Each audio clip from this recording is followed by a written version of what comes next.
Hello, everybody. Welcome to our, what do we call it, a webinar? Webinar, that's right, Nick. Is that what we call them these days, a webinar?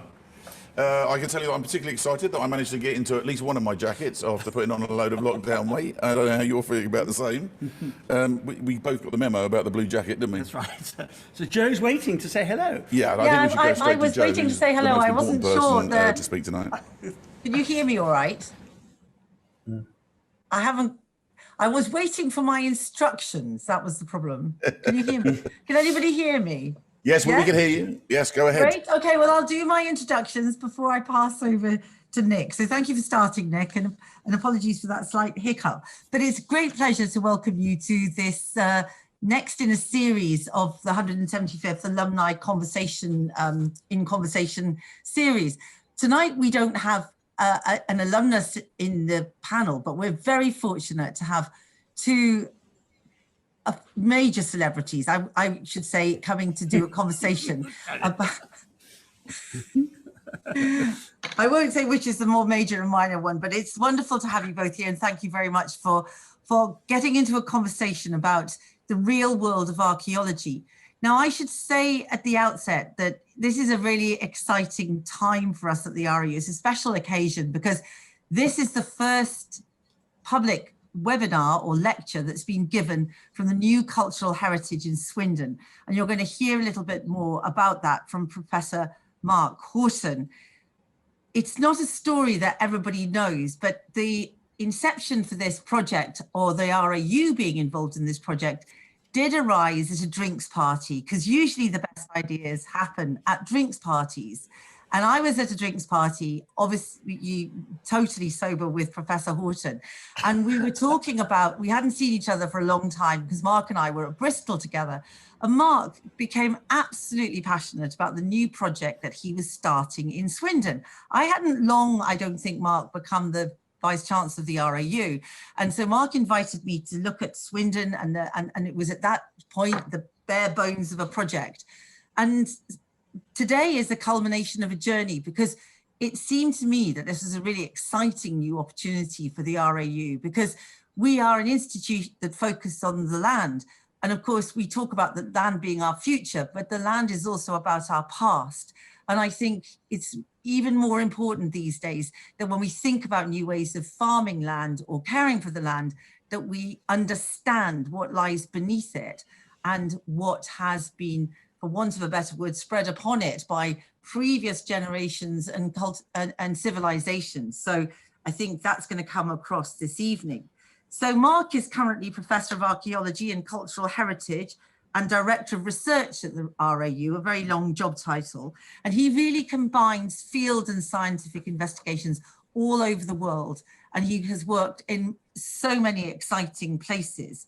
And, you know, he is constantly innovating. And you may have seen him on Time Team, The Coast, and he's worked on a number of different channels.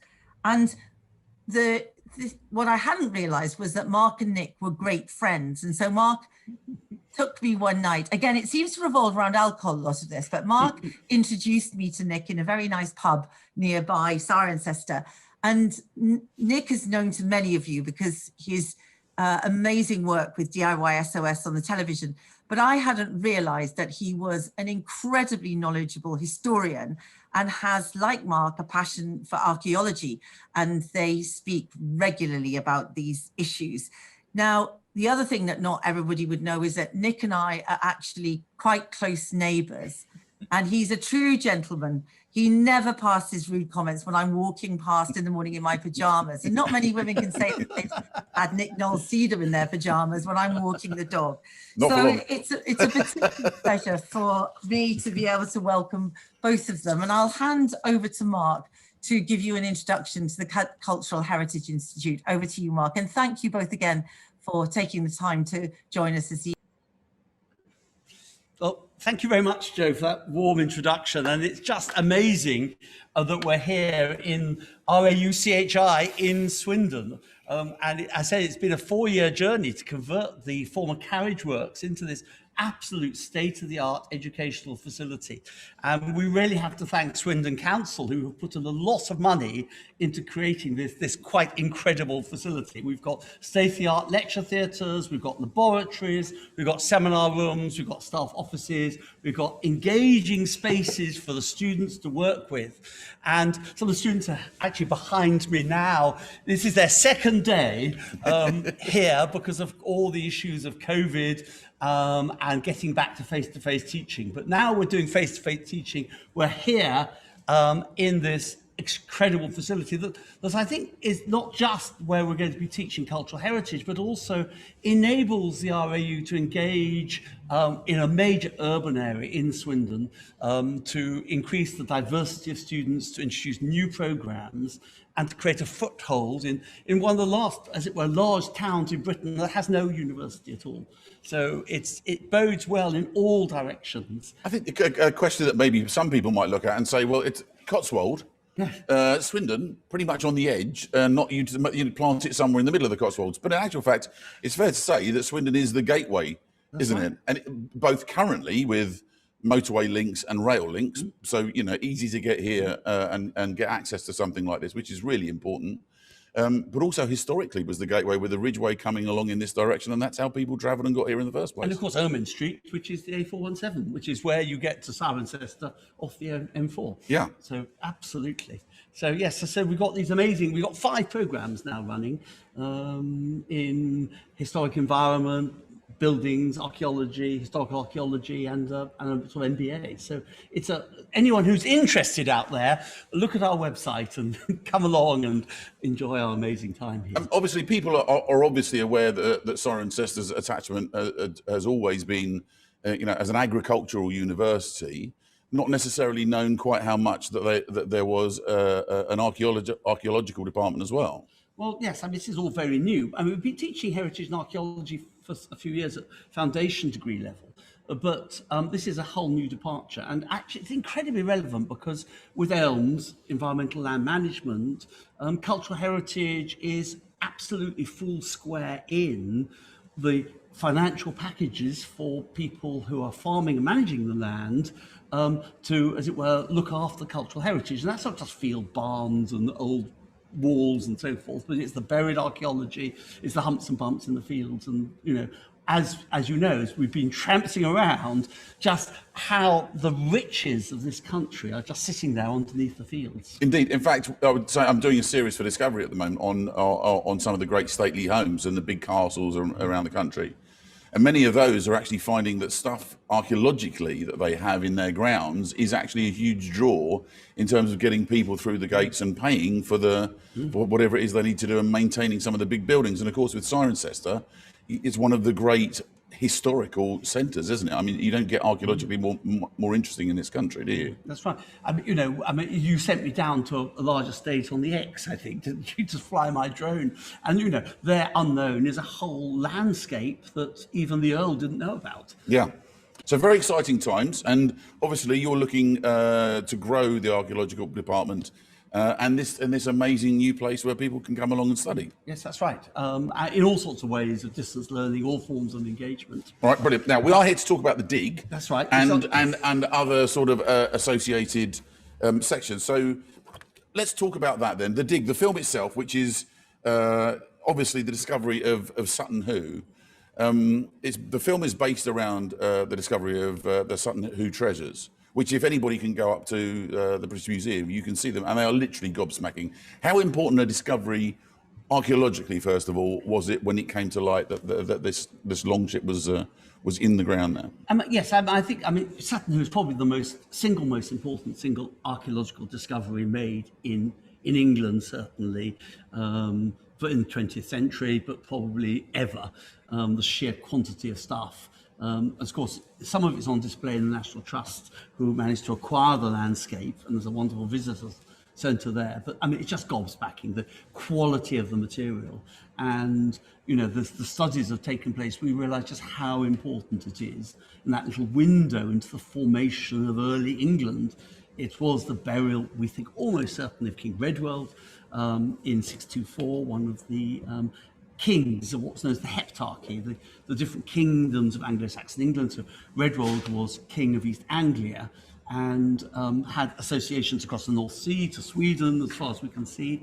And this idea of being buried in this ship was, of course, echoed in the most famous of our early poems, Beowulf. Right. Okay. So he was an important person, plainly from the burial goods, but in the overall history and the sort of geopolitics that were going on at that stage, one of the important, because there were many kings, many kingdoms. That's right. All vying for position and changing quite regularly. That's right. And the relationship, the way in which England emerged with these kingdoms, Mercia, Kent, Wessex, Northumbria, emerging as consolidating probably tribal groups during the 6th century to essentially fossilizing these kingdoms in the early 7th century. Okay. Perhaps also there's been a number of people, before we go any further, sitting there saying, why is that bloke who does DIY programs on here chatting to you about archaeology? I just thought we'd touch on that just briefly before we get more into the film. You and I actually met on an archaeological dig in America. That's right. I was looking for a lost colony. This is the earliest Elizabethan colony in North America. Went out with colonists from Sir Walter Raleigh. And the story is that they were abandoned or lost on the coast of what's now North Carolina. And it's the enduring foundation mystery of America. Yes. And we've been working there for 10 years now, trying to find what happened to these abandoned colonists. So after about 4 years of this work, I happened to be talking to Cassie Newlands, another of our friends who is an archaeologist. And I said, are there any digs going? And she said, well, not in this country. There is one in America. So I rang you and said, can I join in? He said, well, as long as you pay for your own flight and pay for your own accommodation and bring beer. Yes, that's right. Then you're perfectly welcome. That's right. So I turned up. And the first day I turned up, you very nicely took me down to Roanoke, which is where they had been doing digging. The Americans have been digging for a very long time, where they had found a coin, a thing called a Nuremberg token. That's right. Which you showed me, and they were very proudly showed off. And they're the smoking gun. They said, we've got proof that the Elizabethans were here because of these 2 tokens that were dug up in the 1930s. And they believed that actually you were in the wrong place and you've been digging in the wrong place because they knew where they were digging, and that was Roanoke, and they wouldn't have had anything And to why do was with I wasting my time? in Hatteras. The very next day, I turn up to do some sieving. Yes. And after about 20 minutes, Literally. This is true. I promise you. I see a little disc and stick my hand over it and rub it clean. And I said, Mark, I think this is a Nuremberg token. And indeed it was. And indeed it was. So that was quite fun. And we've been friends ever since. And during that trip, we started talking about sort of Dark Age Britain, and we both have an interest in that. So this is why I'm involved, is because we've known each other for a very long, 12 years? 12, 15 years. I would imagine something like that. So let's get back to the subject that we were talking about, the dig and the representation in the film with Rafe Fiennes playing this chap who's Basil Brown. Basil Brown. 1939. It's worth actually pointing out 1939 when this happens, and the war is ongoing. So maybe people's eyes on grand level had been taken off, archaeological digs in that way. And literally it was on a piece of land owned by a lady who'd lost her husband and wanted to do something because her husband had always wanted to have a look in the mountains. And employed this local, who was actually a very competent and well-known archaeologist, but he was a workman. He wasn't of the right class. Right. A man called Basil Brown, who was employed to dig cuttings through the mounds to find out what was there. And initially, he actually started in 1938 and dug another mound and then moved on to the main mound. And he immediately realized as he did his cutting through that he found a nail with a rove on it. And that suggested that this was a ship burial in place. So he immediately understood the significance. Actually contacted people in the Isle of Man where these Viking longships had been found. So initially they thought it was Viking, but that was enough to rattle what was the Ministry of Works at the time, the Office of Works, and the British Museum, who then sent experts in. This man, poor Basil Brown, wasn't really up to it. He was just a yokel, a Sussex accent, Suffolk accent, move over. And the students from Cambridge University, led by somebody called Charles Phillips, excavated the mound as World War II was happening, just about to be declared.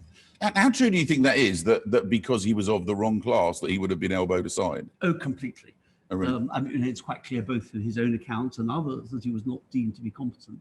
The irony is that actually his notes, particularly of the ship that he'd excavated, were done so meticulously that they completely stood up. When the site was re-excavated in the 1960s, it was absolutely accurate. He positioned every rove, every plank was in the right place.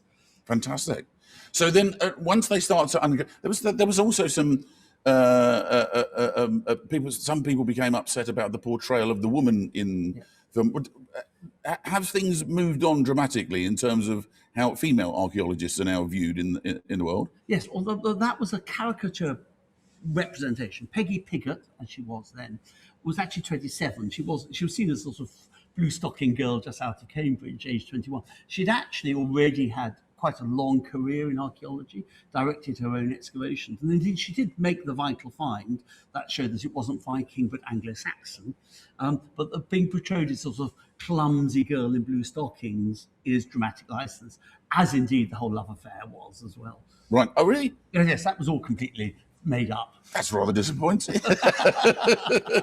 So, Poor airman who got killed, yes. So at that stage, she was actually she was renowned and well respected. Well, she was accepted as an archaeologist. Accepted and respected are two different things. Well, yes. And of course, she then went on to an extraordinarily distinguished career, mostly in Wiltshire, as an archaeologist.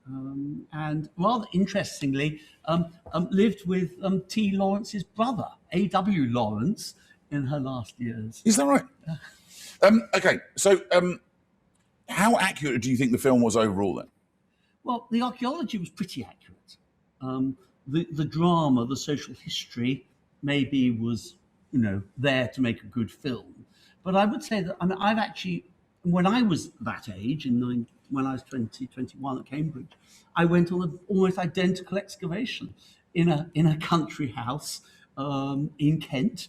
And, we'd stay in the house and we'd be given lashings of kedgeree and bacon and mushrooms. And then we would then adjourn out to excavate the Saxon barrows and, pop the bodies. And we brought back the jewelry and the artifacts and things. And they were laid out in the greenhouse in seed trays with moss, just like in Sutton Hoo.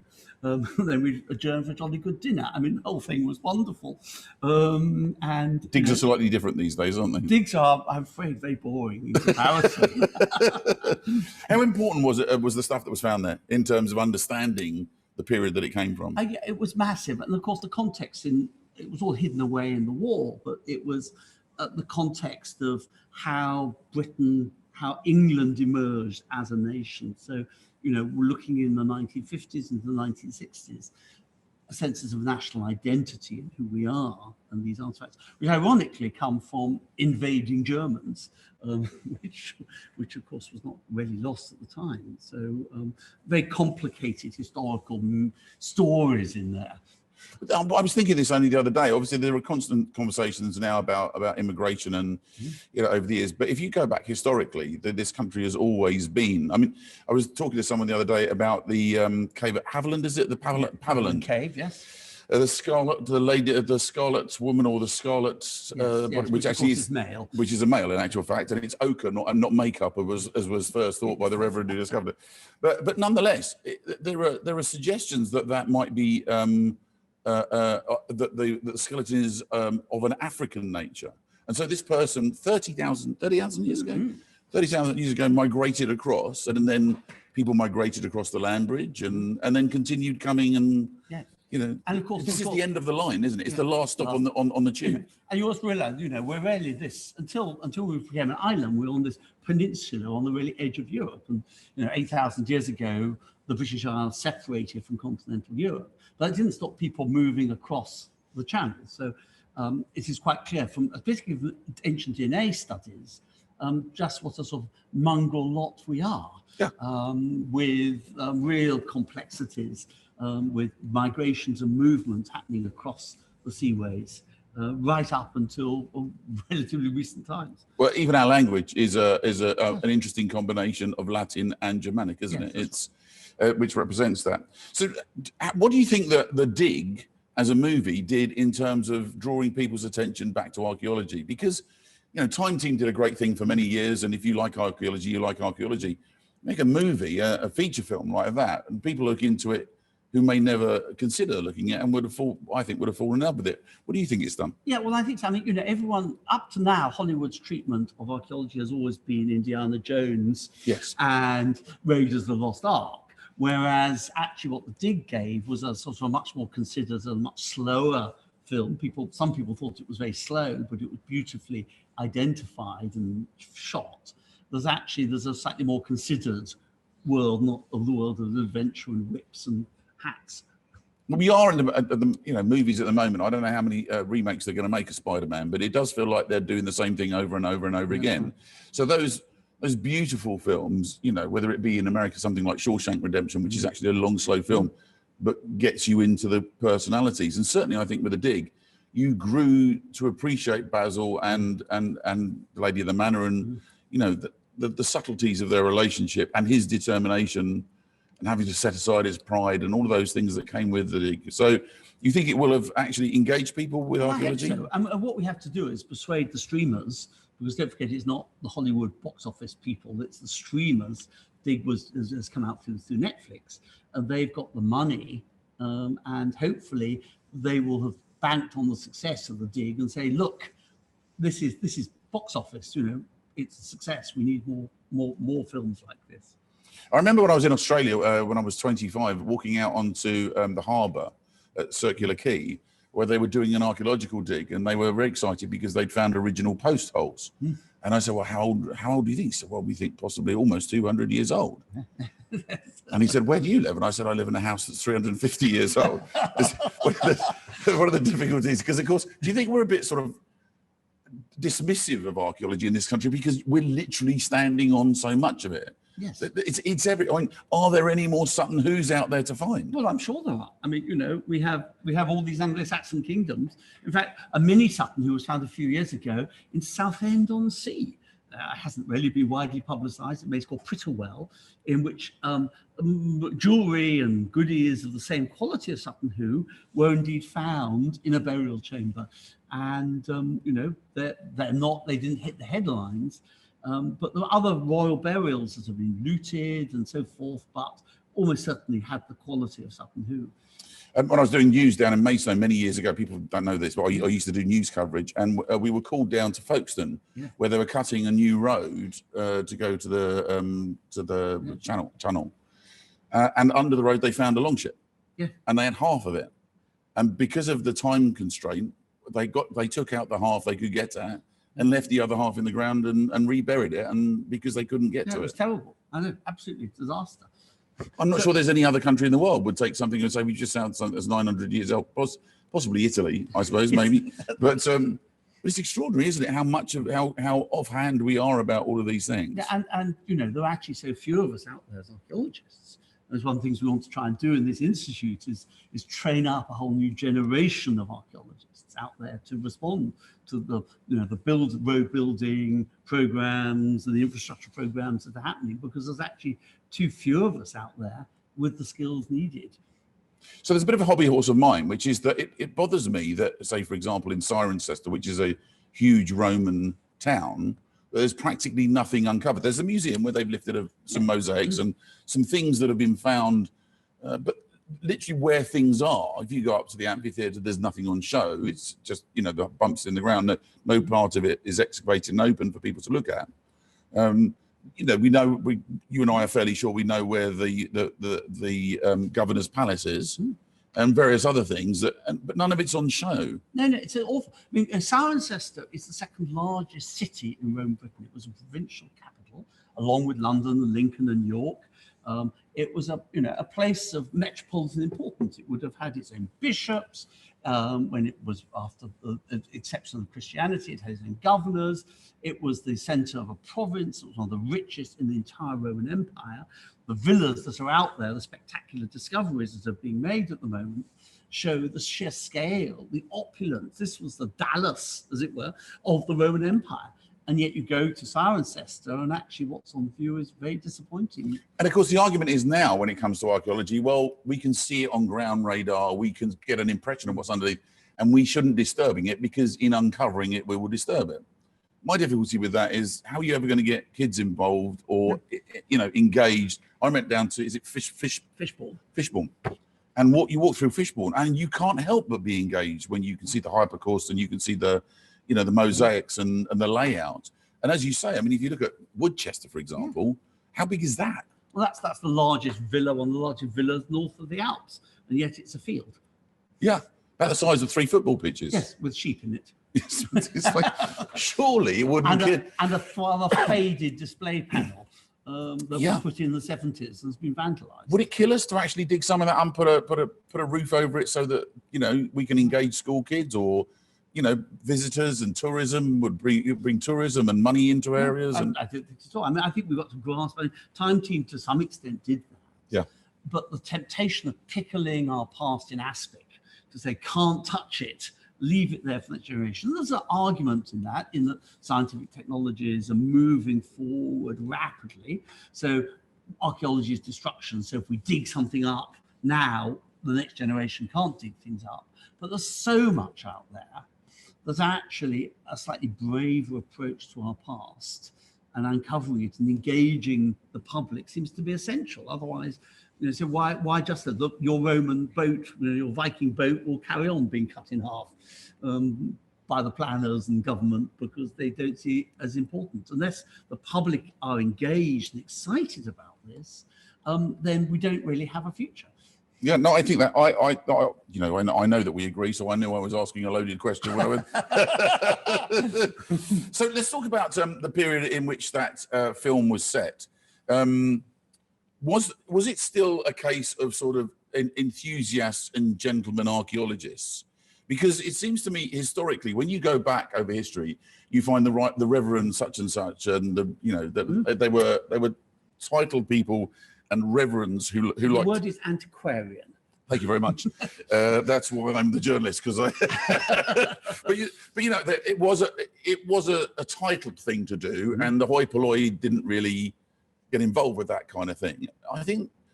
Do you think that's changed now, when we are actually allowing, you know, access to a wider range of people? Absolutely. I mean, you know, and you know, people now know what geophysics is, for example, because they've seen it on TV programs. Yeah.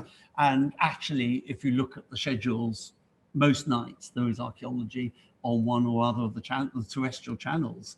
And then, of course, yesterday it's practically devoted to it. And there were various other channels out there. So there is huge amounts. There's a voracious appetite for this. One of the problems we're up against, in some ways, one of the great discoveries was, of course, the remains of Richard III that got everyone so excited. But Nick and I, you know, what the commissioners are like. They're hard-nosed people. And you come along and say, well, we want to dig this Roman villa. And they say, well, we want Richard IV, please. You know, we've moved, you know. Yeah. And if you even go along and say, well, I think I found the grave of Richard IV, they'll then turn around and say, well, what's the probability, actually, if we film this, if you're finding it? And you say, well, maybe 30%. No, they certainly won't commission. Come back when you found him, and we'll, you know, do a dramatic reconstruction of you discovering it. But the truth of the matter is, very often, actually, if you want to do the kind of archaeology to prove your point, it's actually quite expensive. So you need a patron, a sponsor, or a TV show investing the money that it takes to actually to do that dig. That's right. You know, we're talking tens of thousands of pounds, you know, or even hundreds of thousands of pounds for large-scale excavation, and the scientific work that needs to be done in association with it. So all this costs money. I mean, not huge sums of money. But, you know, and TV companies are often very reluctant to put any serious sums of money in, because they're in the business of making television, not in the process of doing archaeological research. So let's talk a bit about that, because here we are in, you know, we're all about the Cotswolds because of the centre here, the visitor centre, and also with the university being right in the heart of the Cotswolds in Cirencester. In actual fact, we have been doing together some work over the last couple of years. In lockdown, really, we were able to do field walking because it was education. I was going out walking, so we were able to go out and do some field walking. How important an area is it archaeologically, and is there stuff out there to tell the world that will bring the world flocking to this area and wanting to come on seminars and educational and come and learn about it here? Well, yes. I mean, there's obviously the Roman story, which is amazing. There's actually a prehistoric story, which is equally amazing. But to me and to you, I think the really interesting moment is what happened after the Romans. because the standard textbook story is 411, Honoria sends a letter to the Britons, to them, they have to look after themselves. The cities get abandoned and houses and villas all fall down. People sort of disappear into a puff of smoke. And meanwhile, these nasty Germans, the Anglo-Saxons, come over and take over this empty land with these decaying ruins. And that was the sort of schoolbook narrative. Yeah. But actually, particularly in the west of Britain, and particularly there around Cirencester, you've got a Roman way of life. And you think, did it actually disappear in a puff of smoke in 410? Does it actually survive?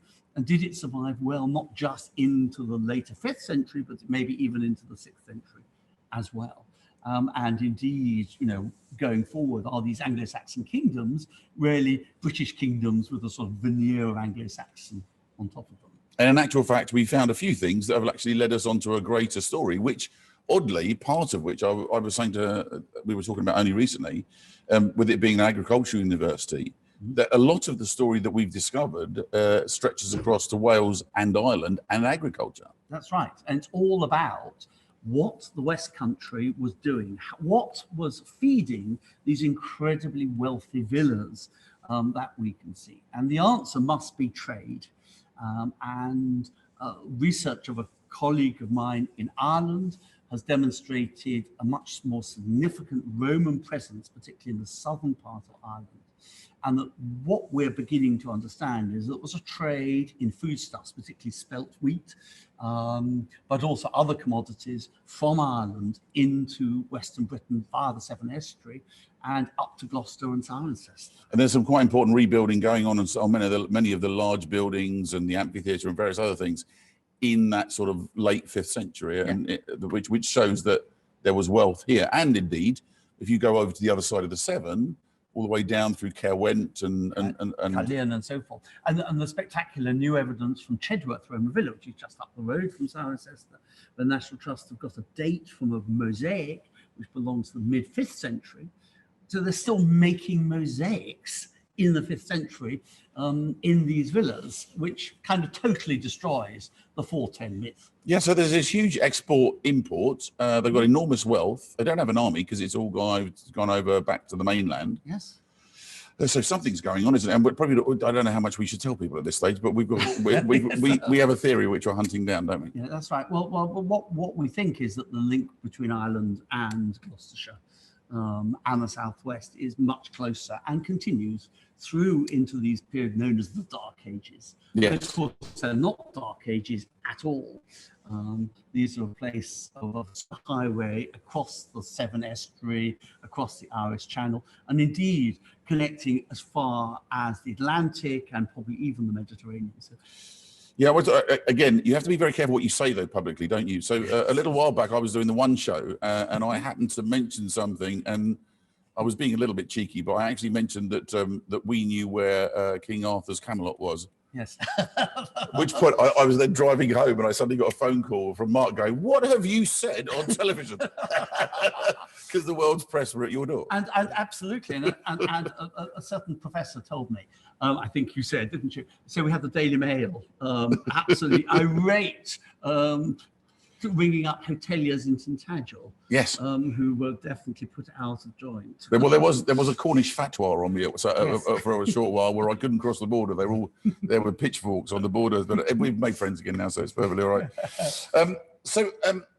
What about the wider ambitions then? So how do you see things going forward in terms of that combination between agriculture and archaeology? Because you're, of course, with being head of research as well, you've got a foot across both boundaries, and then of course there's this amazing facility here where you can do so much more. Give us a view of the future and what you'd like to be doing. Well, I mean, the future has to be sustainable agriculture, regenerative agriculture, where we sequester carbon into the soils. We don't destroy the soil. So everyone has a lot in common.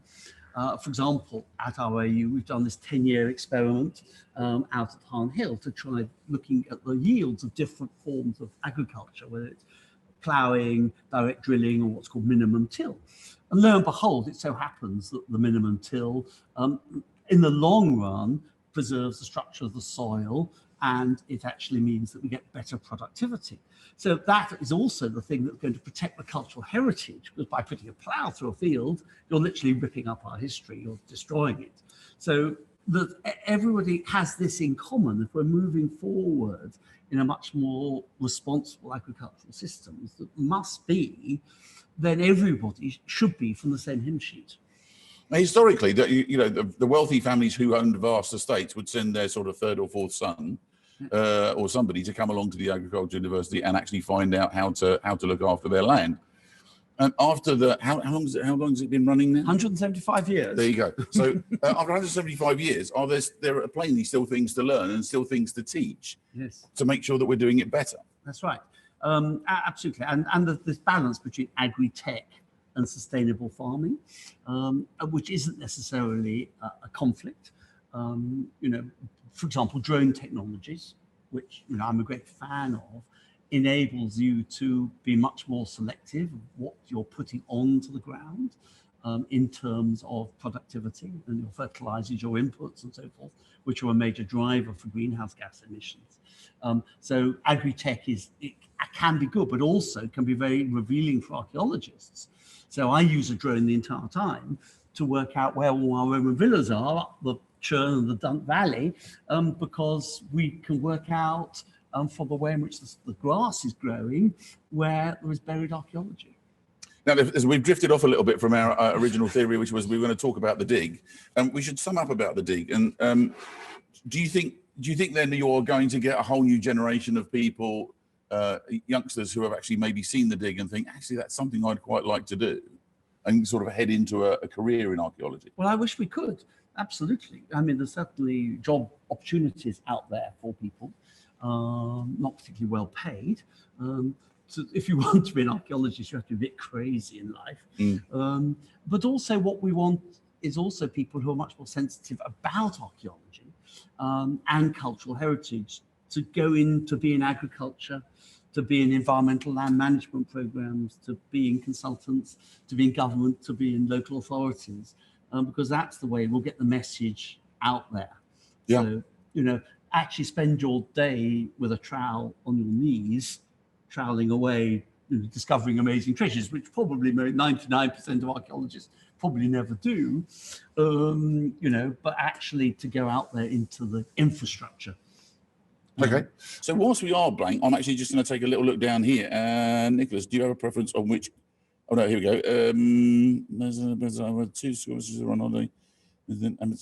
So from Kate Biggs to all panelists, Mercy Lack and Barbara Wagstaff were 2 schoolmistresses who were on holiday in 1939, amateur photographers. They took many of the photographs of the site. That's interesting, isn't it? That's right. So the drama put our airmen instead of the amateur schoolmistresses. Right. So they were replaced. So a lot of the amazing pictures that we have, which actually showed how accurate the reconstruction were the original photographs were done by these 2 amazing ladies, not by the, as it were, the love interest of Mrs. Piggott. Yes. So dramatic license, darling. Yes, you can understand why the Piggott family were a bit peeved, though, yes. Can't you, under the circumstances. But yes, they're very interesting. And so, so you believe that if there were the money to do some archaeology in this area now, if there were people who were prepared to come forward and with some sponsorship, with some patronage, there are really interesting digs to do in the area. In fact, you've only just recently been doing Barclay Castle, haven't you? Yes. So we've been 10 years in Barclay Castle, which again is a story of the story of England that goes from the Romans right the way through to the 18th century. Yeah, well, one of the Edwards was murdered there, wasn't he? Yes, rather nastily, apparently. Yes. It's a family programme. Let's not go into the details. Perhaps if we suggest that someone climbed up the garderobe with a spear and caught him unawares. That's right. Yes, so that will give you a clue about how he actually... Or one of Canute's rivals was killed that way. Is that right? So we should mention another Cirencester anniversary of this period, which is 1020. Oh yes, of course. Which is a millennia of England. From 1020 onwards, England was an undivided country. Can I just say, today is St. George's Day. It's St. George's Day, that's right. St. George's Day today, and what people don't know is that the 1000th anniversary of the formation of England in any real sense happened in Cirencester exactly 1,000 years ago. Sorry, it was a collection of bishops, yes? Or councillors. Councillors. Canute was getting rid of his rivals, really.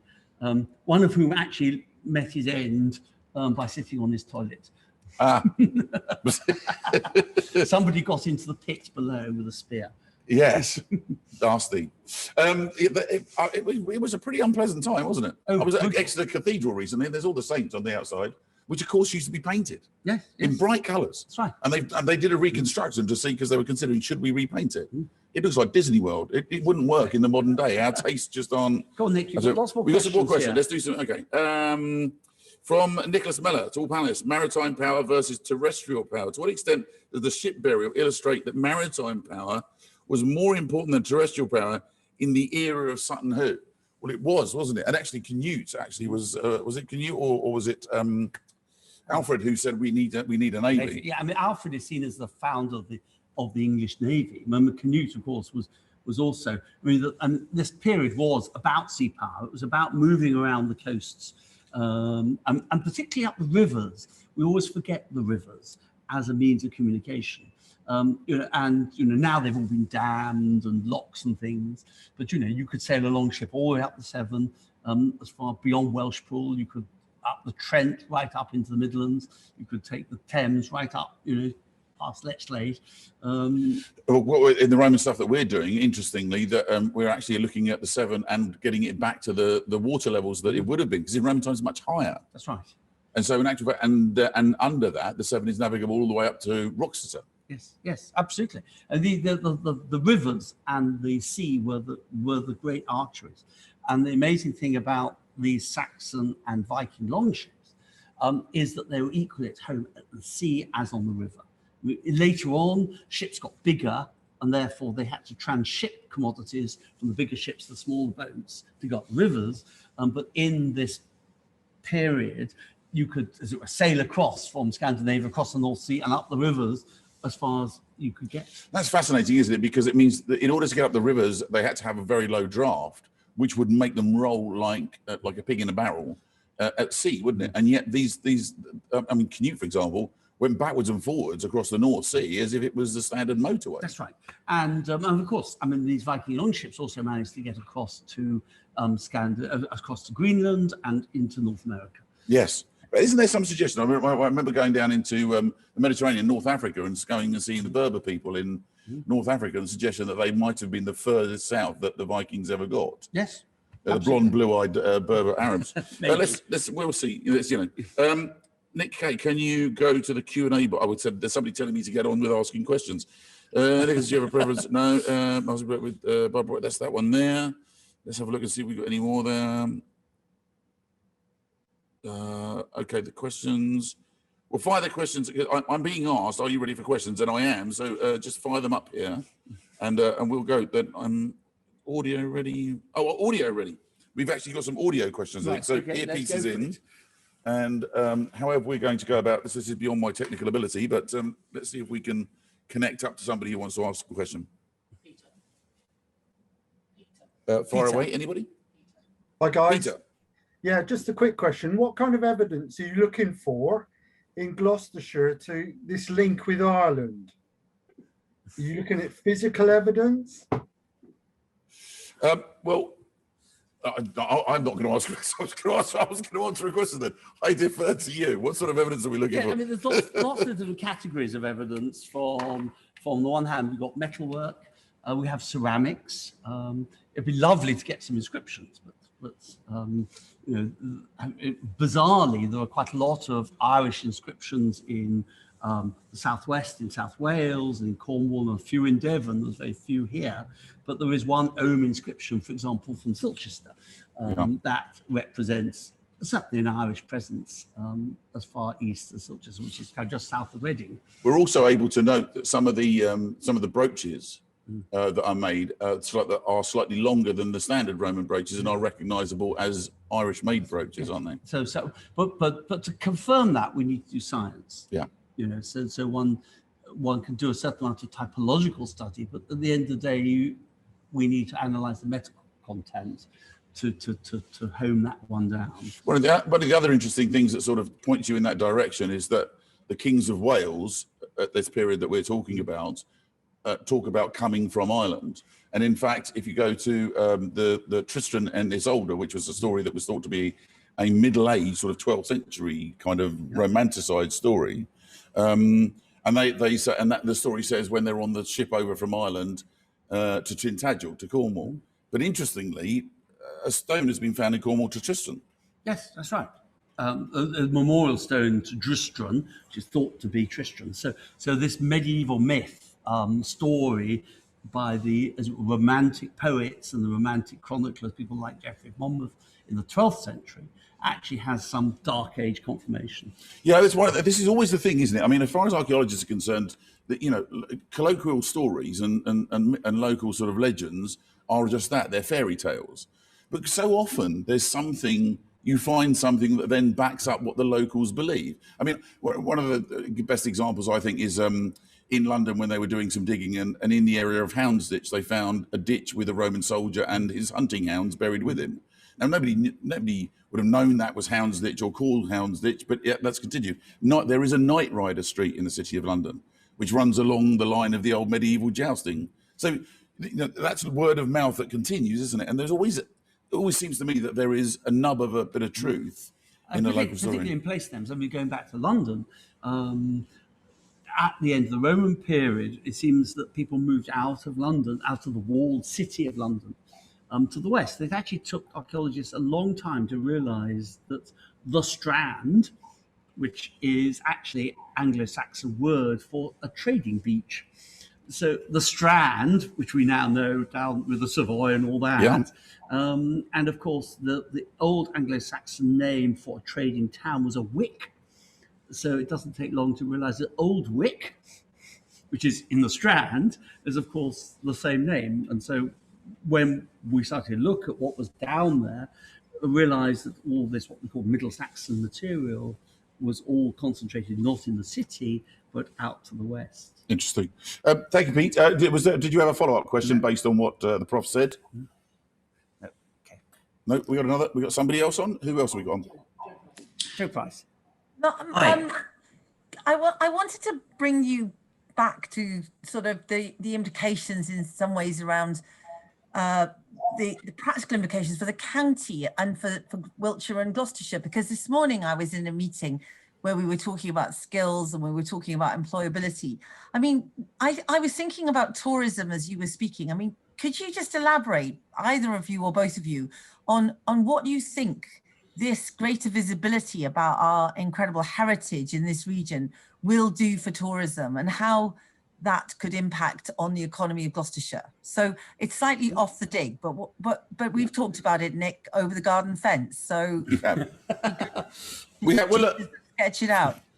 Well, I'll just say something briefly, and then I'll hand on to you. You'll be able to answer it in much better way. For me, as somebody who moved to Gloucestershire 3.5 years ago, but always had a connection with the area. There is a degree of some people in Gloucestershire wanting to keep it chocolate box, and they don't really want tourists stomping about in it. I actually think that it's really important for the high streets and the villages to be able to have tourists coming through and buying things for the economy of the area, for jobs, for hotels to be full, for opportunities, and to bring people here to actually get the tourism in. And I think the stories that we're talking about finding and that we know are under the ground here, He wants you to ask your question. in terms of job opportunities and tourism in I this can't area. hear any of it though. I think we've got a technical And then come problem, back. have we?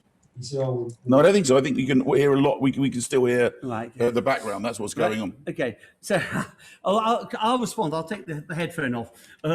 Yes, absolutely, Nick. And that ultimately, heritage is not just something nice, that people can feel good about. If heritage is going to be preserved, it has to pay. And tourism is the route through which heritage can pay, and wipe its face. And the assets, the particularly incredible assets we've got in Wiltshire and Gloucestershire, have been massively underused. We should be part of that triangle You know, every tourist who comes, we've got Bath, we have Stonehenge, you know, we've got Stratford-on-Avon, and Gloucestershire's in between. And I think that it's a question of getting the joined up story to actually not just identify the heritage, but to be able to promote it, to get people excited, to realize it's on their bucket list. They want to see these places.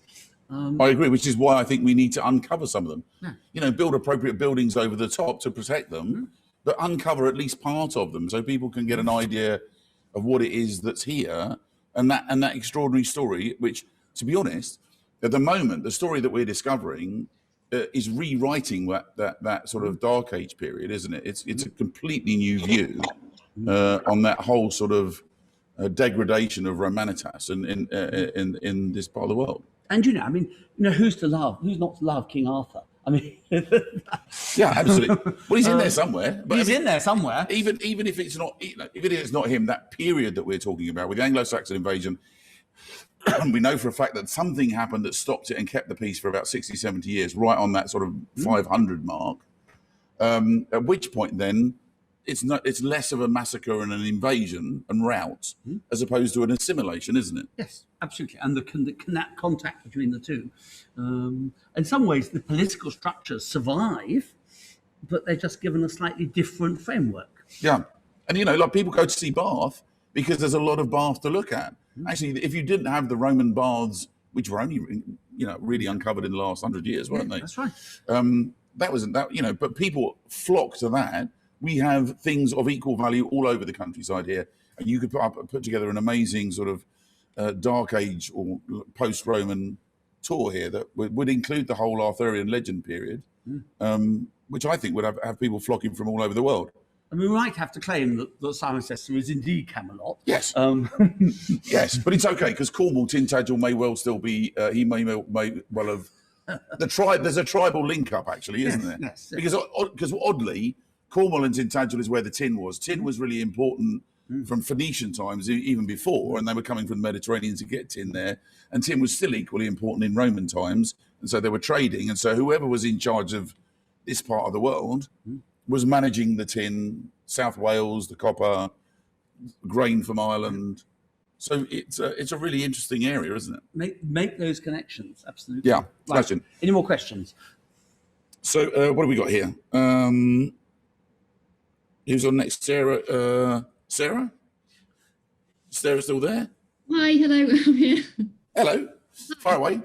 I'm just wondering how important you think detectorists have been in tracing our history and still uncovering things today. Sort of what role have they played? Well, I'm going to take that slightly first because whilst I let the prof breathe for a few seconds.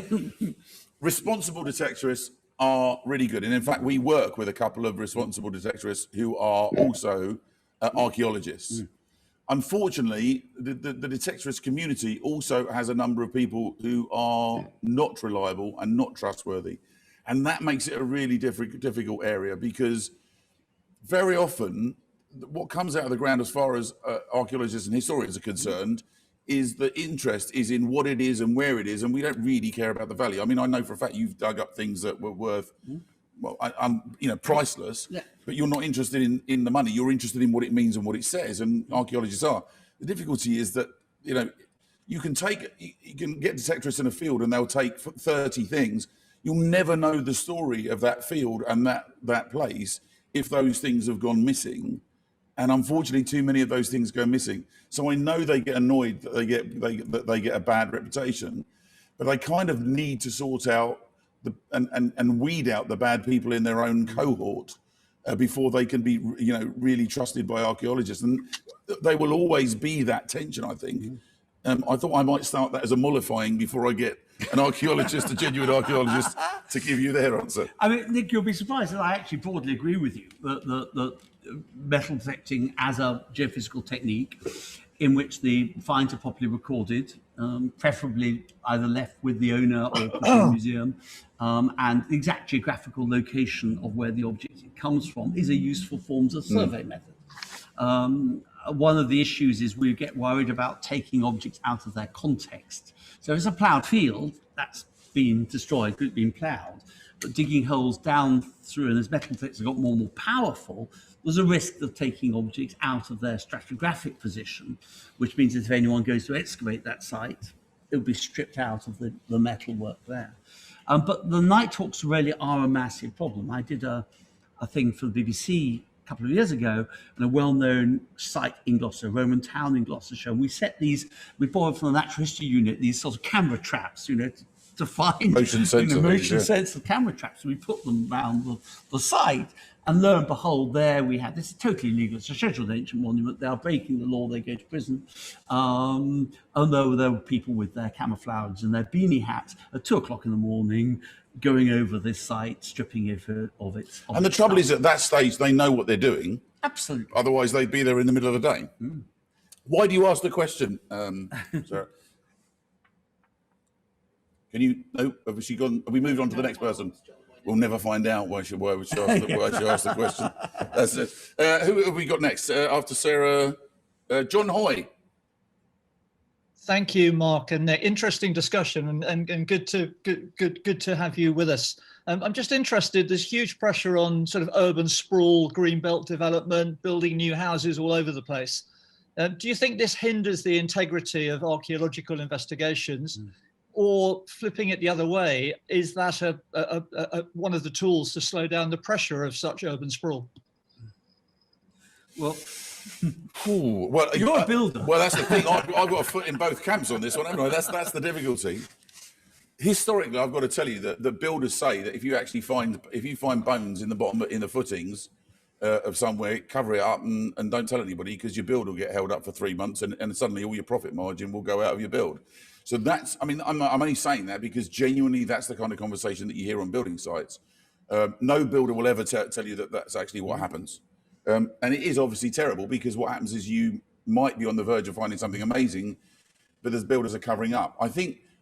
I would say, with having a foot in both camps, I think if we are going to be serious about archaeology, I think the government should have a subsidy scheme where if you find an archaeological thing, the government will pick up the tab in terms of your delay and profit margin on your build to get the archaeologists in. In actual fact, what happens on a lot of things is if you find something interesting, the developer then actually has to pay for the archaeological investigation before they're allowed to carry on. No, I know that sounds great, but it means what you're doing is you're getting builders to not want to find stuff. Yeah, but do you see what I mean? Yeah, you're pulling in both directions. There is a system in place so that before planning permission is given for big building, housing developments and so forth, archaeologists come and do an evaluation. So they do geophysics, they do trenches across the place. So they're pretty certain, it's like an insurance policy. The developer has to pay for that, but it's a fraction of the cost of what it comes. And then if they then find something, then that's then built into the planning permission. Yes. So very rarely are things found unexpectedly, because by and large, if this is done professionally and reputable archaeologists employed, I mean, obviously cowboy builders often may say, let's get a shark archaeologist who'll find nothing, be half the price, but then it often might then come back to bite them. By and large. Didn't you recently go and have a look at a site that had been cleared and they were going to start building, and you actually said, "Hang on a second." Yeah, in that respect, it was. In we won't say where. We won't say where. We won't say where. But in that case, the developer very responsibly said, "We'll reorganise the development a little bit. We'll move a house a few feet one way, and a few feet the other way, and preserve the archaeology." So it was a win-win all round, really, and adds an additional factor to the estate. Yeah, no, I, as I say, I've got a foot in both camps, but I just think, the short-term profit in terms of losing something that could be massively important in terms of telling a story that will never that you will lose completely if you don't. I think it is really important that the developers actually that play along by the rules in that and do what's right. In these circumstances, we're getting to the end. We've got time to squeeze one more in. Hang on, John, it's no more questions. Oh no! So I asked because my parents are farmers and my mum is keen detectorist on our land, and it's been great to learn about the history of our farm. We found out there was a medieval kiln. Luckily, she isn't in it to sell, just very passionate about history. Well, I'll tell you what, we'd quite like to hear from you. Yes. If you contact the prof at the university and tell us where you found this kiln, we might well be able to help you with some drone footage and some geophysics, absolutely. and look into what you've actually got on your farm. People like you who've got actually property that would like to find out more are music to areas, aren't they? Indeed. Smash it. Listen, Prof, it's been thank you to all of you that actually came in with questions. I'm sorry if I managed to make a mess of that. I'm a bit of a technophobe and I'm not very good at this kind of thing. Thank you to Joe, obviously, for introing us at the beginning and so on and so forth. Is Joe going to talk some more? No, we have one last. I think we have a last finish. We have someone formally thanking everybody. Nick, Lord Bathurst is waiting in the wings to come in. Alan. Nick and the Prof, thank you so much for that. It was a fantastic talk, always entertaining from you both. Every time we meet, there's a good laugh here or there. And on the odd occasion, maybe a glass of beer or two as well. On a more serious point, the questions at the end with reference to developing, certainly on some of the land that we've got out Chesterton, that's hopefully we're going to move forward with the development at some stage, but we've already done various trenches put in there, but there will be a lot of archaeological work in front of the building and beforehand, before we really move into it. I was just wondering as to whether the Heritage Institute might not be able to get involved in something like this from a practical point of view. We talk about technology and we can cover things up and wait for technology to develop so that that we're going to be able to tell more from it. I just question as to how far technology can and can't go, and whether it's a real substitute for somebody finding that Nuremberg token or whatever it might be, and feeling it for the first time maybe 2,000 years, 400 years, or whatever timescale we're looking at. Maybe are there opportunities there? Absolutely. Well, yes, yes, absolutely. That and would be wonderful. And we've now got some of the equipment and so forth to be able to do these sort of geophysical surveys, and the technologies of this has moved on massively. And then the excavation and processing the material and so forth. It's always slightly tricky because we're basically a research institution. We do research, and there are commercial people out there that make a living from it, but working with them rather than undercutting them would be a real opportunity. Two things. One, yes, it would be, and I think it's of such importance for tourism and employment and in the area going forward. It could be huge for the area. The second thing I was going to say, thank you very much, sir, for listening to your reference to the Nuremberg token. Shows that you've actually been watching all of it, which is very kind of you. Well, thank you so much. It's been a fascinating talk. I know the minute we get the two of you together, there's always a laugh involved as well. And I'm sure that everybody has not only learnt an awful lot, but also has thoroughly enjoyed this evening. So thank you so much. And Nick, maybe we can meet up in town at some stage now that the barbers are open. Do you know? I've known him long enough that I knew that was coming. Yes, it has. It is a little bit embarrassing at the moment, to be honest. The hair is in an incredibly bad way. And somebody said to me the other day that like this footballer's hairband that I'm using to keep it in. And somebody says he looks like Sergio Ramos, and somebody else said, no, he looks like he's eaten Sergio Ramos. I've also put some weight on as well. So, but yes, I shall take your advice and get out and have my hair cut forthwith. Yes, I think we could both probably go down as well. But thank you so much. And, it's been a delight to listen to you. Thank you all. And that's the first time I'm going to end this because I've had lots of hair conversations with ladies on Zoom, but that's the first time I've heard it of a different sex. Anyway, so it has to always be different. So thanks everybody for joining us, and thank you both again. It's been wonderful and so nice to see the Swindon incident. And have a nice evening, everybody. Take care. Right. Take care. Bye-bye. Bye-bye. Good night, all.